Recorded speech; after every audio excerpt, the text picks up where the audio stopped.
Speech is the most occult activity in manifestation. Now, he who embodies truth do not have to speak.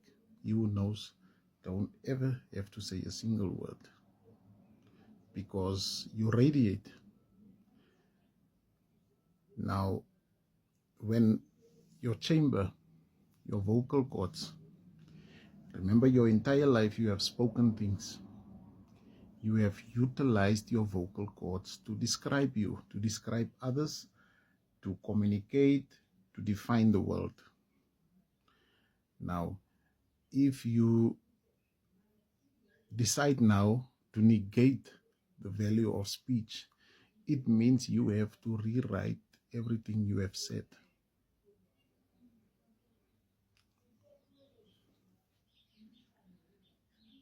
If a Christ speaks, your vocal cords, your chambers, there are dormant cells there.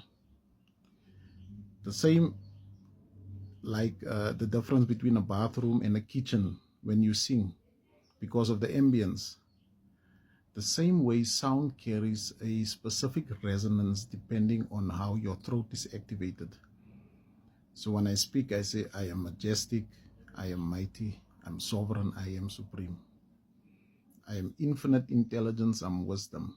I am powerful beyond measure, I'm an unstoppable force. I'm not saying it because I doubt it and I have to convince myself. Speech alters the very fabric of physical reality because of the resonance it carries in the 4D. That is why words are spells, or speaking is spelling or magic.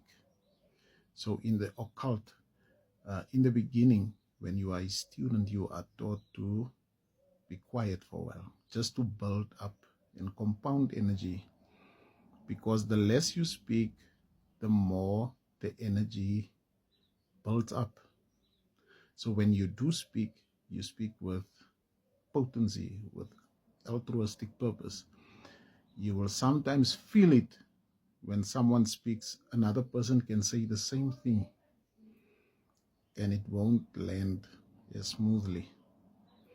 Many times in the 3D, the status of people influences hearing. For instance, if someone is a professor, then what he speaks makes more sense than if someone who sells chips at the taxi rank says it. This is because judgment has contaminated your sense of hearing. So, and this is why hierarchy, when it comes to perception, also has to be, you have to do away with it in order to hear truth, not only in words, but in resonance. Many times people speak, someone can take my content and say exactly what I say, but you will feel that it is flat, simply because maybe when I speak, it triggers something. It is internally. I speak because I speak out of remembrance, or I'm going through it. Someone can go through something and narrate the story, and then someone else can tell the story, but then it doesn't have the potency or the assault. So you have to know, when speaking an affirmation, the intention behind it is very, very powerful. So you speak to activate. You say, I'm rich, I'm wealthy, I am in perfect health, I am abundant, I am a millionaire. Now, you are negating, if you at that point maybe don't have money, which means you are negating the reality of not having. So reality has to rearrange and calibrate itself according to your speech, depending on how powerful you know you are, not you think you are. The knowingness carries far more weight. It creates the ambience, it creates the resonance, the chamber in which you speak when you speak it. So to speak with doubt, to be uncertain, the uncertainty will also manifest. In the beginning, I told you, when you think of luxury, you make a picture, maybe a very grand car and house, and you marinate your mind in it. And then I told you, when you become accustomed to the feeling of how it will feel, to give it in fact away how rich you must feel, when you can truly embody the feeling, then you drop the thought, because the thought is low vibrational. Because thought is actually just to spark, to create the spark, to set you into the state of being.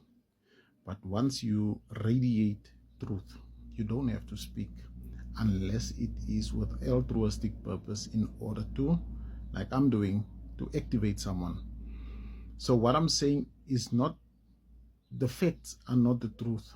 The manner and the authority from whence I speak, the trajectory of my sound, or from where I speak in terms of my perception of life, that will land differently depending on how cultivated your inner being is in terms of receptivity for truth.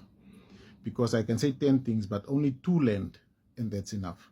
And another 3 out of that 10 will land for someone else, depending on where you are at. So the power of a teacher or a mystic or a Christ or a Buddha lies in his ability to meet people where they are at when they speak. Not the truth they already embody.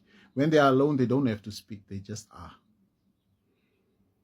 But whenever they have to give guidance or shine light, they speak according to their ability to meet the people they speak to where they are at. And this is the power of the occult, the power of your own hidden magic. When you know when you speak, it must be so. It cannot be doubted. But if you later today speak again things that negates that, you tell people, I don't have money, I'm broke. But in the morning you say, I am abundant. You are creating your own confusion, and there will be confusion in your external world.